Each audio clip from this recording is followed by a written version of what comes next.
Too bad your baby looks nothing like your husband, Amanda says with that wide white wine smile.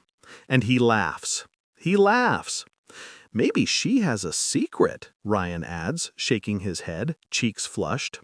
The table erupts in laughter. His parents, his brothers, Amanda's hyena giggle cutting through it all. I don't laugh. I stand. I take the envelope from my bag. Thick. Heavy. Months of weight. Slide it across the table to him. Since we're sharing secrets, open this. The laughter dies like a power outage. He hesitates, then opens it. His face drains. Colorless. Hollow. Exposed. And just like that, the room forgets how to breathe. I loved him first. I remember the way his hand felt in mine on our first autumn walk, warm, steady, like a promise. Ryan was the kind of man who made you feel seen, who looked at you like you were the only light in a room full of stars. I was 25, hopeful, stupid. We married fast, moved in faster. Amanda helped us unpack. She brought wine and candles, housewarming gifts. She was Ryan's sister-in-law, married to his older brother, Darren.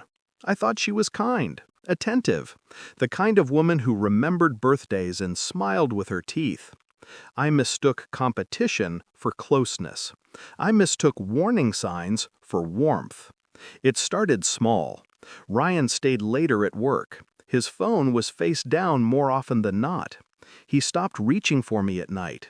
His kisses grew shorter, mechanical. But it was Amanda's presence that lingered longer than it should have.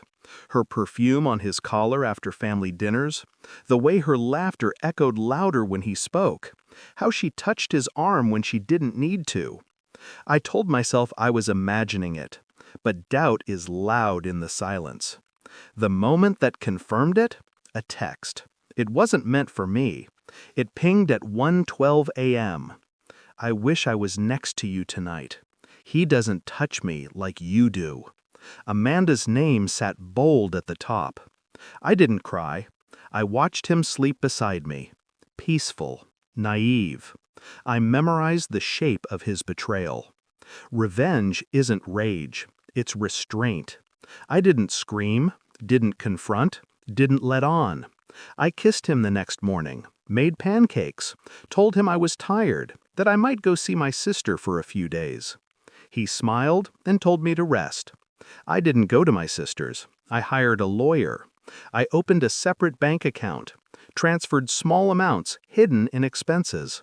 I visited a private investigator, gave him names, dates, phone numbers. I collected everything: texts, photos, bank statements, hotel receipts. And then I waited.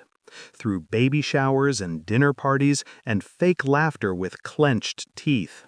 I waited until my daughter was born, because I knew what they'd say, that I'd lost myself, that I was emotional, that it was all in my head. So I waited until my body healed, until my strength returned. Then I planned how I'd end it. I changed the will, quietly, legally, moved the house under my name, shifted stocks, closed joint accounts, secured custody, all with lawyers, all clean, all airtight. But the reveal, that needed to be public. I wanted them all to watch him fall. So I waited for the next family dinner. I wore red. Amanda wore pearls. Ryan brought the wine. I brought the truth. Amanda made the joke, sharp and sour. Ryan piled on. They always did. And then I stood, took out the envelope. Since we're sharing secrets. Inside, DNA results.